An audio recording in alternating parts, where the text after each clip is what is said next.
Study IQ IAS, अब तैयारी हुई affordable. History of RSS। Welcome to study IQ। मेरा नाम है आदेश सिंह। दोस्तों, 1925 में एक डॉक्टर ने एक ऑर्गेनाइजेशन बनाया जिसका एम था हिंदू सोसाइटी को ब्रिटिश अट्रॉसिटीज के अगेंस्ट तैयार करना। उस टाइम पर किसी ने भी नहीं सोचा था कि ये छोटा सा ऑर्गेनाइजेशन आगे चलकर वर्ल्ड का सबसे बड़ा नॉन गवर्नमेंट ऑर्गेनाइजेशन बन जाएगा। जी हां, हम बात कर रहे हैं राष्ट्रीय स्वयं सेवक संघ यानी RSS की, जो 2025 में 100 साल की हो जाएगी। RSS ये एक ऐसा नाम है जिसका जिक्र होते ही राजनीति के गलियारों की धड़कन बढ़ जाती है। ये समाज के भीतर कहीं न कहीं देश के सबसे बड़े परिवार के तौर पर अपनी पहचान करवाता है। लेकिन यहां सवाल ये नहीं है कि RSS का मतलब क्या है। सवाल ये है कि RSS क्या एक सामाजिक संगठन है या फिर राजनीतिक? ये सांस्कृतिक तौर पर काम करता है या फिर राजनीतिक तौर पर, या फिर इसका कुछ और ही काम है? तो चलिए जरा पीछे चलते हैं, कुछ इतिहास के पन्नों को टटोल लेते हैं और जानते हैं RSS का इतिहास क्या है और इसे क्यों बनाया गया। साथ ही ये भी कि आज इसका जिक्र करना इतना इंपॉर्टेंट क्यों है। आइए शुरू करते हैं। हिस्ट्री ऑफ राष्ट्रीय स्वयं सेवक संघ RSS। साल 1907। ये वो दौर था जब बंगाल में आजादी के संघर्ष के लिए क्रांतिकारियों ने अनुशीलन समिति के नाम से एक क्रांतिकारी संगठन खड़ा किया।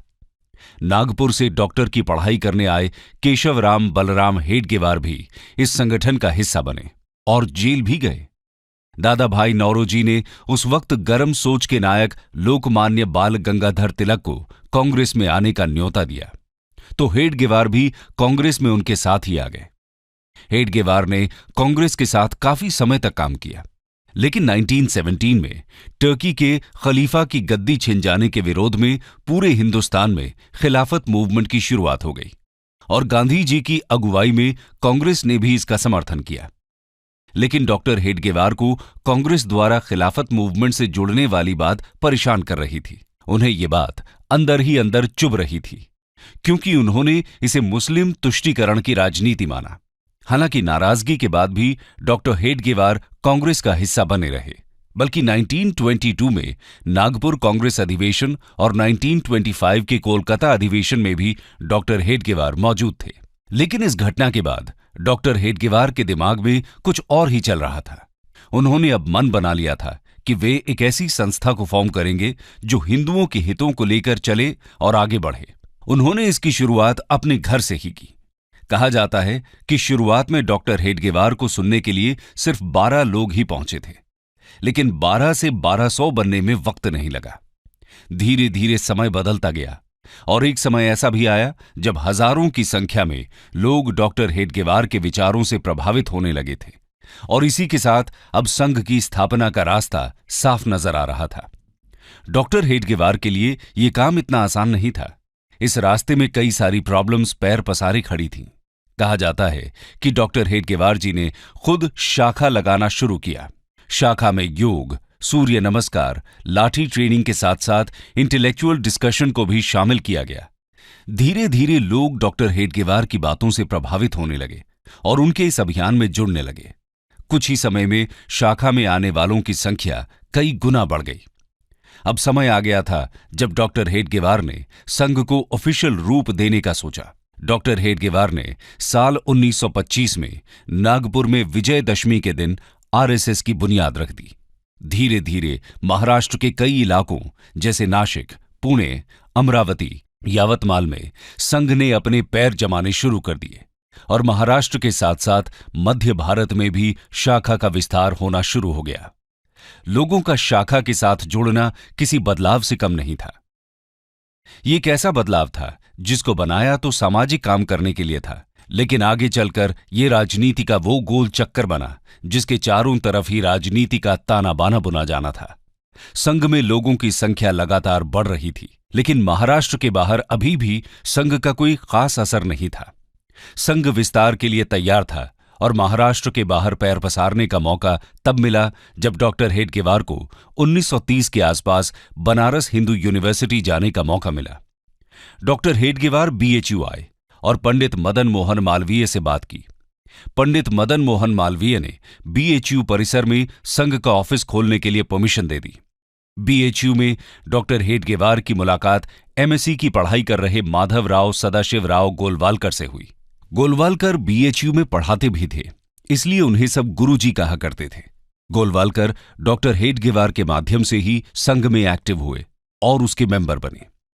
लेकिन 1940 में डॉक्टर हेडगेवार की मृत्यु हो जाती है और सर्वसहमति से आरएसएस की कमान गोलवालकर को सौंप दी जाती है। गोलवालकर की लीडरशिप में आरएसएस के विचार दिल्ली, कोलकाता, चेन्नई और लाहौर के साथ साथ पूरे देश में फैलना शुरू होते हैं। आइए अब जानते हैं कि आरएसएस कैसे काम करता है और इसकी शाखाएं कहां-कहां फैली हुई हैं। Organisational setup of RSS. RSS की कंस्ट्रक्टिव अरेंजमेंट की बात करें तो आरएसएस 11 पार्ट में बटा हुआ है। हब यानी केंद्र, रीजन यानी क्षेत्र, प्रोविंस यानी प्रांत, डिपार्टमेंट यानी विभाग, डिस्ट्रिक्ट यानी जिला, तालुका, टाउन यानी नगर, ब्लॉक यानी खंड, सर्कल यानी मंडल, ग्राम, ब्रांच यानी शाखा। वहीं अगर आरएसएस की ब्रांच यानी शाखा की बात करें तो ये 5 तरह की हैं। पहला, प्रभात ब्रांच, इसमें मॉर्निंग में सभी की मीटिंग होती है। दूसरा है इवनिंग ब्रांच। तीसरा ब्रांच है नाइट ब्रांच। फिर आता है मिलन, मिलन यानी वीक में 1 या 2 बार होने वाली मीटिंग। और आखिर में आता है संघ मंडली। संघ मंडली मंथ में होने वाली मीटिंग को कहा जाता है।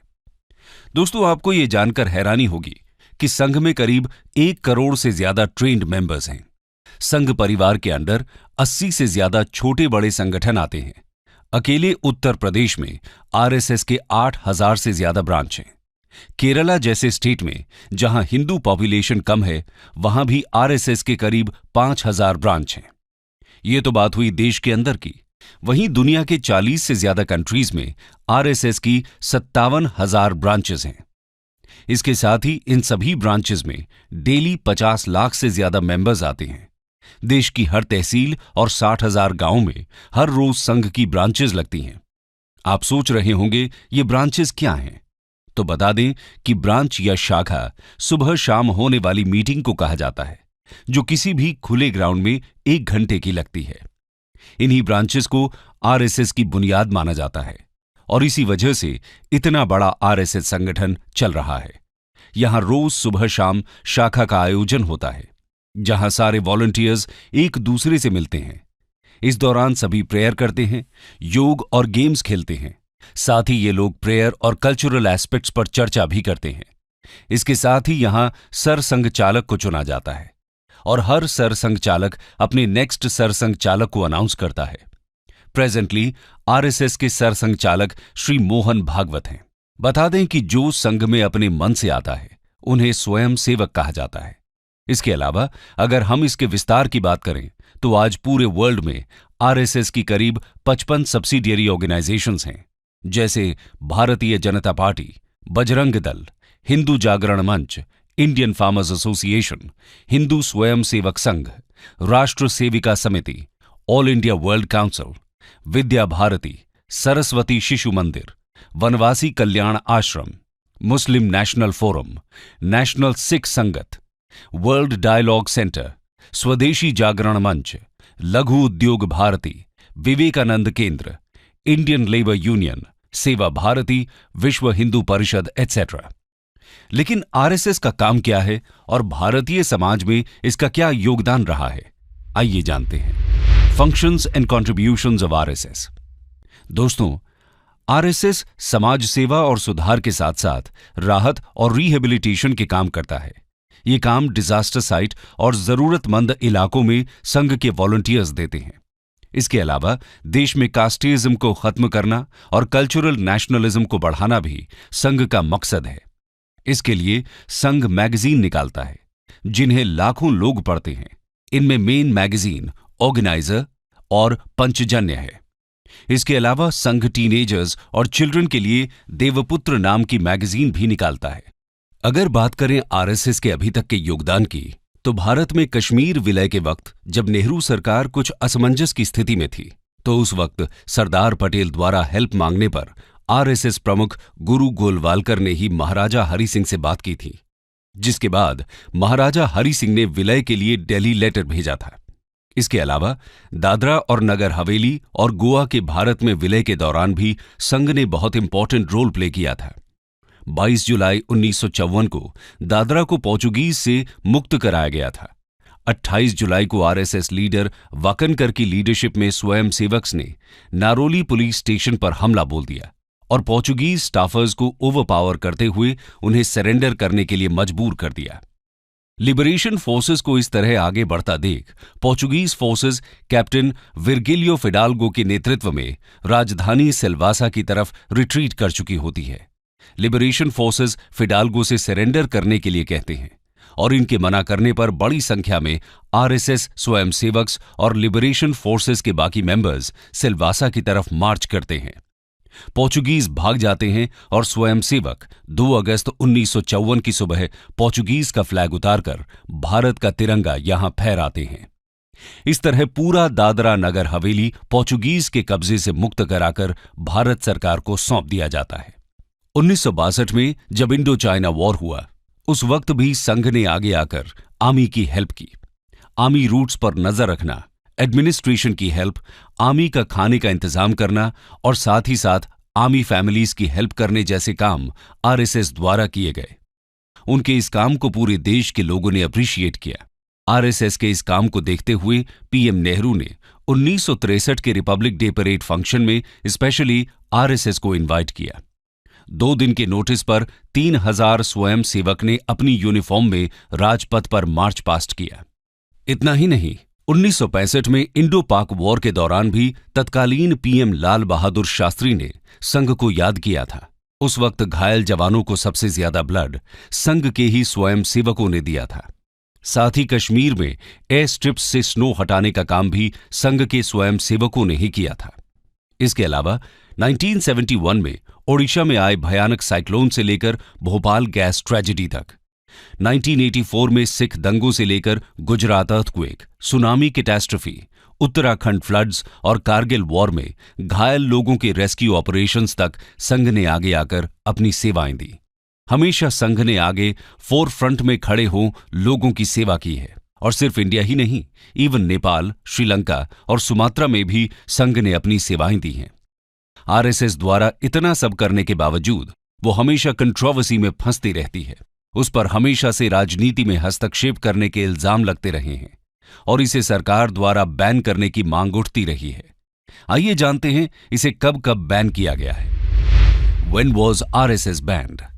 दोस्तों, समय समय पर आरएसएस आलोचना और विवादों में घिरता रहा है।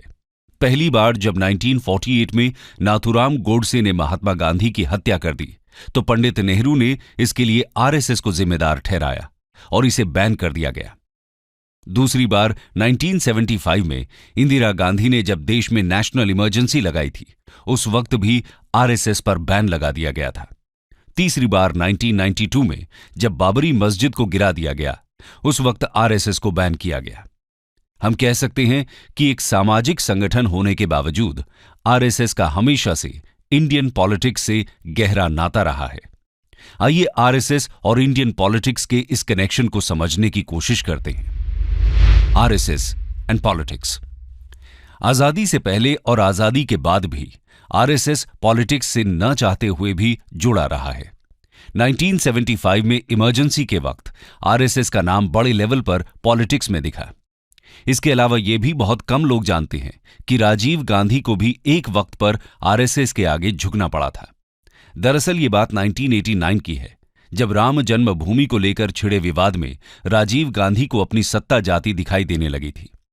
उस वक्त राजीव गांधी ने आरएसएस से अयोध्या को लेकर बात करने की कोशिश की थी, लेकिन आरएसएस ने राजीव गांधी से किसी तरह की बात करने से मना कर दिया था। संघ उस समय अयोध्या को राजनीति में नहीं घसीटना चाहती थी, जिसके बाद राजीव गांधी सत्ता से बेदखल हो गए। इधर लाल कृष्ण आडवाणी ने वीपी सिंह की सरकार का साथ दिया, लेकिन वीपी सिंह ने जब रिजर्वेशन का दांव खेला तो सारे पासे पलट गए। इस वक्त संघ को एक बड़ा झटका लगा। झटके में ही सही, संघ को यह महसूस हो गया कि राजनीति को अयोध्या जाना ही होगा। इस दौरान रिजर्वेशन की आग फैली तो राजनयिक हलचल मच गई। संघ भी एक्टिव हुआ और विश्व हिंदू परिषद के साथ मिलकर अयोध्या राम जन्मभूमि आंदोलन में साथ देने का फैसला कर लिया। दोस्तों, राजनीति की वजह से आरएसएस हमेशा आलोचना से घिरा रहा है। ऐसा इसलिए क्योंकि आरएसएस वीर सावरकर की आइडियोलॉजी फॉलो करता है, जिसकी वजह से आलोचकों ने हमेशा से संघ को right wing fascist radical Hindu organisation कहा है, जबकि आरएसएस पॉलिटिकल अपीसमेंट के खिलाफ हिंदुओं के हितों को उठाता है। देखा जाए तो आरएसएस की कोई सेट मेजर फिलॉसफी नहीं है, लेकिन आरएसएस 4 तरह की मेन फिलॉसफीज को फॉलो करता है। पहला, अखंड भारत। आरएसएस का मानना है कि आदिकाल से बांग्लादेश, पाकिस्तान, श्रीलंका, म्यांमार, अफगानिस्तान और ईरान तक भारत फैला हुआ था। ये सब अखंड भारत का हिस्सा हैं। दूसरा है इंटेग्रल ह्यूमनिज्म। ये फिलॉसफी दीनदयाल उपाध्याय जी ने दी थी। इस फिलॉसफी के अंतर्गत इंसानियत को सबसे आगे रखने की बात कही गई है। साथ ही ग्रामीण विकास, सोशल डेवलपमेंट और रियलिस्टिक मॉडल को अपनाने पर जोर दिया गया। थर्ड है हिंदुत्व, यानी हिंदू धर्म को सर्वोच्च मानना। आरएसएस का मानना है कि भारत में निवास करने वाले सभी लोग कहीं न कहीं हिंदू धर्म के ही फॉलोअर्स हैं। संघ तिरंगे की जगह भगवा ध्वज को अपने कार्यक्रम में यूज करता है। इसी वजह से उसके ऑफिस पर तिरंगा नहीं फहराया जाता। अक्सर इस वजह से आरएसएस कंट्रोवर्सी में फंसता रहता है। आरएसएस सबसे ऊपर भगवा ध्वज को मानता है। आरएसएस समय समय पर राजनीति में भी एक्टिविटी दिखाता रहता है। बीजेपी में कई बड़े लीडर्स संघ से ही निकले हैं।